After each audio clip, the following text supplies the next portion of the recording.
अभी तक let's inspire Bihar में आज 29 जिले पूर्ण हो गए। शिक्षा के लिए किसी को बाहर नहीं जाना पड़े, रोजगार के लिए किसी को बाहर नहीं जाना पड़े। जिस समय बिहार अग्रणी भूमिका में था उस समय हमारी सोच क्या थी, सोच का आधार क्या था। इसी बड़ी सोच के कारण तो विश्वविद्यालय स्थापित हुए जिसमें विश्व भर से लोग पढ़ने आते थे। पूरे तिब्बत के लोगों ने सोना दान दिया था केवल एक आचार्य को बुलाने के लिए। बगहा में कभी कोई सोचता था कि वहाँ कभी किडनैपिंग बंद होगी। अंग्रेजों तक ने लिख दिया था यूनिवर्सिटी ऑफ क्राइम। और स्थिति ऐसी तो मिनी चंबल कहते थे महर्षि वाल्मीकि के समय से अपराध चल रहा है। यहाँ तो 6 इंच से गोलियां भी चली और हर समय जब रहते थे तो लगता था कि भाई कहीं कोई हताहत ना हो जाए। आप आज कहते हैं, किसी से कहते हैं ना कि भाई जातिवाद बिहार से मिट ही नहीं सकता, अक्सर लोग सुनते हैं। मैं तो कहता हूँ जातियाँ तब भी थी लेकिन जातिवाद हावी कहाँ था। इसलिए मैं कहता हूँ चिंता नहीं, चिंतन करें, संघर्ष नहीं सहयोग करें। मिलकर यदि हमने योगदान करना प्रारंभ कर दिया निश्चित अपने जीवन काल में बिहार बदलता होगा। नमस्कार, मेरा नाम सत्यम पटेल है और आप अभी लाइव सिटीज देख रहे हैं। इस समय हमारे साथ मौजूद हैं बिहार सरकार के कि बिहार सरकार के गृह विभाग के स्पेशल सेक्रेटरी विकास वैभव सर। हम इनसे कुछ बातचीत करेंगे और कुछ सवाल है जो हम इनसे जानना चाहेंगे। आपको बता दें कि इस समय विकास वैभव सर रोहतास जिला के सासाराम पहुंचे हुए हैं। तो सबसे पहले सर आपका बहुत बहुत स्वागत है। धन्यवाद सर, मेरा पहला सवाल आपसे ही रहेगा कि सासाराम पहुँचने का क्या उद्देश्य है आपका? देखिए, अवकाश के दिनों को मैं बिहार को दे रहा हूँ। शनिवार रविवार जो भी अवकाश है प्रयास करता हूँ कि क्षेत्र में निकलूँ। अभी तक लेट्स इंस्पायर बिहार में आज 29 जिले पूर्ण हो गए जहां प्रथम संवाद युवाओं के साथ मैंने स्थापित किया है। 45,000 से अधिक लोग व्हाट्सएप ग्रुप्स में जुड़े हैं। संकल्प और स्वप्न एक ऐसे बिहार का है जिसमें शिक्षा के लिए किसी को बाहर नहीं जाना पड़े, रोजगार के लिए किसी को बाहर नहीं जाना पड़े।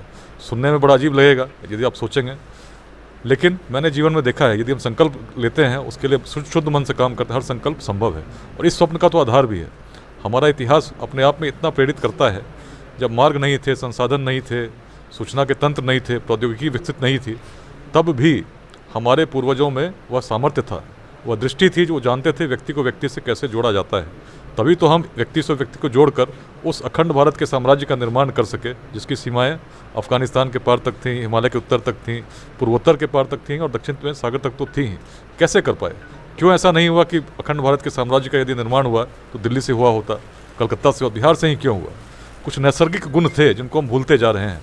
आज यदि बिहार विकास की उस श्रृंखला में कहीं पिछड़ा हुआ पाते हैं तो उसके कारण यदि हम सोचेंगे स्वतः मिल जाएंगे।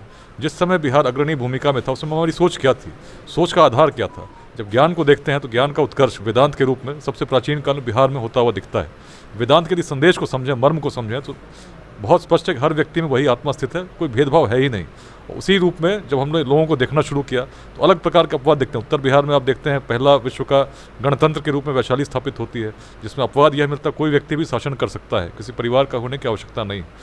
दक्षिण बिहार में आप आते हैं तो मगध में उस प्रकार का अपवाद देखते हैं कि समाज का सबसे निम्न वर्ग का व्यक्ति भी शासक हो सकता है।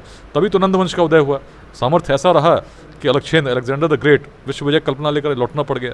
बाद में आचार्य चाणक्य जब चले, एक युवा में उनको क्षमता दिखी तो उन्होंने जाति का बोध नहीं किया, सामर्थ्य को देखकर चलते गए, अखंड भारत का साम्राज्य निर्मित हो गया, सैकड़ों वर्षों तक रहा। इसी बड़ी सोच के कारण तो विश्वविद्यालय स्थापित हुए जिसमें विश्व भर से लोग पढ़ने आते थे। पूरे तिब्बत के लोगों ने सोना दान दिया था केवल एक आचार्य को बुलाने के लिए, मात्र 1000 वर्ष पहले की बात। आज यदि हम पिछड़ते हैं तो आपको स्मरण रखना होगा बिहार ज्ञान की भूमि रही है, शौर्य की भूमि रही है, उद्यमिता की भूमि रही है। चिंतित नहीं होना है, चिंतन करना होगा क्या कारण है। और यदि हम संकल्प लें तो अपने जीवन काल में ही ऐसे स्वप्न के बिहार को हम निश्चित उत्पन्न कर सकते हैं, उसके भविष्य को उज्ज्वलतम कर सकते हैं। लेकिन मिलना होगा। आपस में जो संघर्ष हम करते हैं जातियों के नाम पर, संप्रदाय के नाम पर, लिंग भेद के नाम पर, अलग अलग वादों के नाम, इसको मिटाना होगा। और हम मिटाना जानते थे। इसी बिहार के वैशाली के संथागार में 7,707 गणराजा मिलते थे और प्रति वर्ष अपने चुनकर आते थे और अपने गणाधिपति का चयन करते थे बिना माइक के। सोचिए कैसे लोग, क्या भावना रही होगी, मन को मन से जोड़ती थी। कोई विवाद था ही नहीं, हर स्थिति में मत एक था, एक मत लेकर चलते थे। वैशाली का यदि पतन हुआ तो मत भिन्नता हुई इसलिए हुआ, लेकिन उससे हम लेसन नहीं लेते हैं। आज भी हम उसी प्रकार से भिड़ते रहेंगे। जैसे एक रथ 4 पशु मिलकर खींचना चाहें, अलग अलग दिशा में जाना चाहें तो रथ तो चलेगा ही नहीं। समाज की क्या दशा होगी यदि हम जाति के नाम पर लड़ते रहे, संघर्ष करते रहे, तो समाज आगे बढ़ेगा क्या? तो बिहार की तो वही स्थिति है।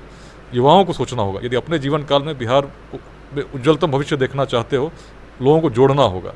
और जोड़ना होगा, काम करना होगा शिक्षा के विकास के लिए, समतामूलक समाज के निर्माण के लिए जिसमें जो लोग सक्षम हैं उनका सहयोग कर सकें जिनको आवश्यकता है, और उद्यमिता के विकास के लिए।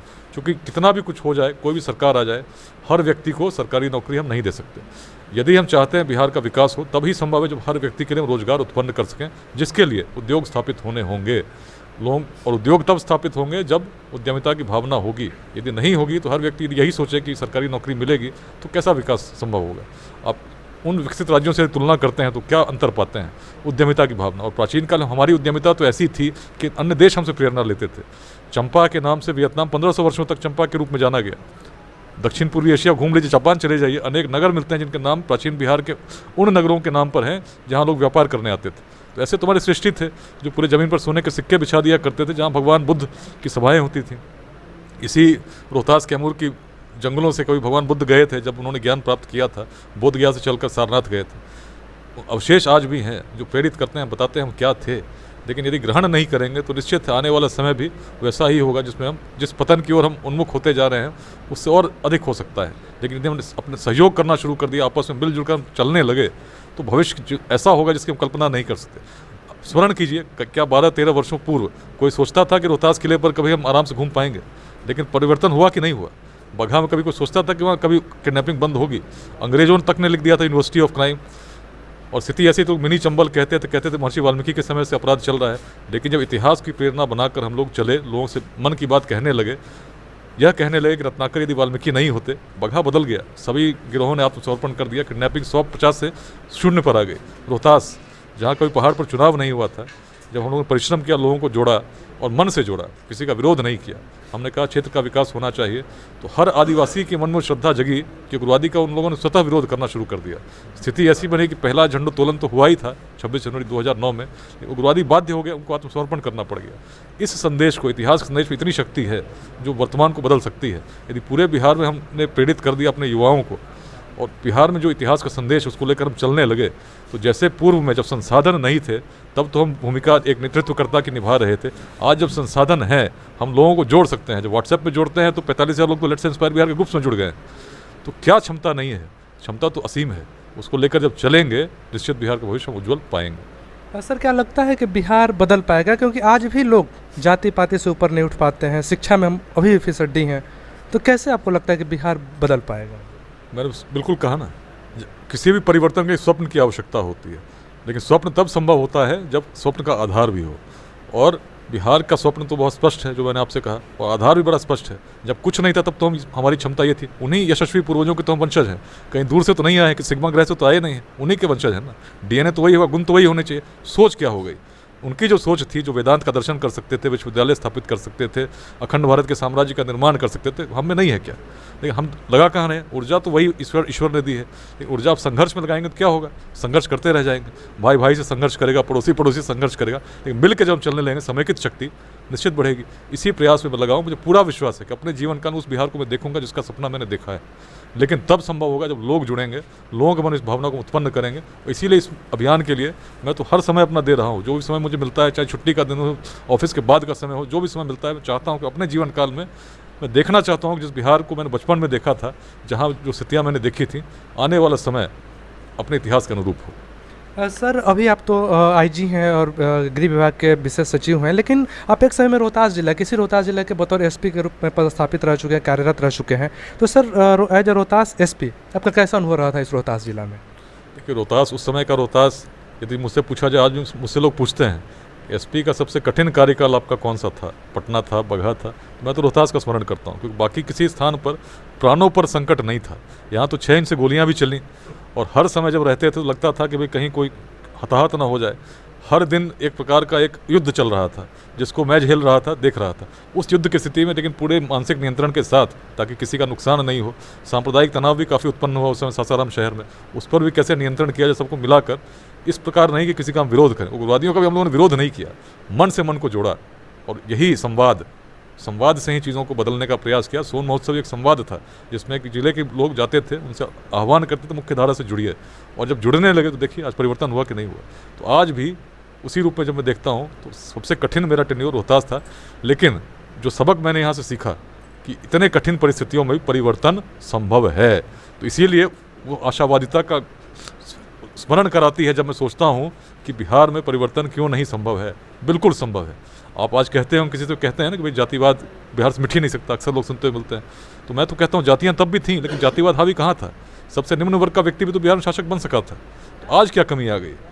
बिल्कुल, यदि हम सोच बदलेंगे, और सोच बदलने की बात मैं नहीं कहूँ, अपनी ही सोच को सोचो, हमारे पूर्वज कैसे थे, उनकी सोच ले आओ। वैशाली के में कैसे लोग मिलकर निर्णय ले पाते थे, मगध में कैसे नंद वंश का उदय हुआ, गुप्त वंश का उदय हुआ, जो सबसे स्वर्णिम काल था इतिहास के। उस काल में यह कल्पना नहीं हो सकती थी कि क्षत्रिय के अलावा कोई शासन कर सकता है, लेकिन हम अपवाद प्रस्तुत करने वाले लोग थे, तब भी थे। तो आज क्यों नहीं कर सकते? यदि आज हम ग्रसित हैं तो क्यों ना बिहार एक नया संदेश लेकर आए। बुद्ध धर्म का संदेश, जैन धर्म का संदेश कहाँ से आया? तत्व अनेक सिद्धांत कहाँ से आए? शून्य कहाँ से आया? बिहार से ही तो आया। तो आज हम नए आविष्कार नहीं कर सकते क्या? सोचिएगा, चिंतन कीजिए। इसलिए मैं कहता हूँ चिंता नहीं, चिंतन करें, संघर्ष नहीं सहयोग करें। मिलकर यदि हमने योगदान करना प्रारंभ कर दिया, निश्चित अपने ही जीवन काल में बिहार को बदलता हुआ पाएंगे। सर जाते जाते आखिरी सवाल आपसे कि जब आप यहाँ पर एसपी थे उस समय में और अभी आप फिर आए हुए हैं, तो अभी के समय में क्या आपको अंतर पाया? रोहतास जिला में क्या आपको अंतर दिख रहा है? शांति है।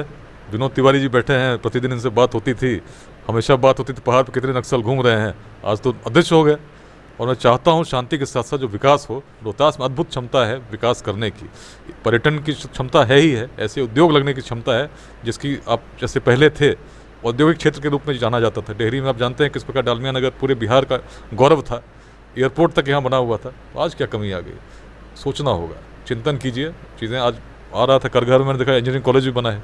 जितने भी कॉलेज में ठीक से पढ़ाई हो तो ये तो ऐसे हब को निर्मित करेगा। इसीलिए मैं दिसंबर में आ रहा हूँ, पूरे बिहार से ऐसे स्टार्टअप्स को लेकर आ रहा हूँ। अपने गोपाल नारायण सिंह यूनिवर्सिटी में ही हम लोग कार्यक्रम कर रहे हैं स्टार्टअप समिट, जिसमें युवाओं को प्रेरित करने के लिए, प्रोत्साहित करने के लिए कि स्टार्टअप जो आप लगाते हैं किस प्रकार से अच्छे उद्योग में विकसित हों। हम लोग एक्सपर्ट्स को बुला रहे हैं, इन्वेस्टर्स को बुला रहे हैं जो इन्वेस्ट करना चाहेंगे। और यदि ये सफल रहा, कुछ इन्वेस्टमेंट्स भी हुए, तो निश्चित है कि जो युवा हैं प्रेरित होंगे नए उद्योग लगाने को। यही प्रयास है और इस प्रयास को लेकर जब आगे बढ़ेंगे, मैं तो एक विकसित रोहतास को देखना चाहता हूँ। उसको जब पूरे बिहार में जो उद्योग लगाएं तो हम इसको क्षेत्र को औद्योगिक क्षेत्र के रूप में आज भी जाने, जैसा कभी हम उस इतिहास में जानते जो अंग्रेज शासन किया करते थे। तो अभी आप सुन रहे थे विकास वैभव सर को। ऐसी खबरों के लिए बने लाइव स्टूडियो के साथ बहुत बहुत धन्यवाद।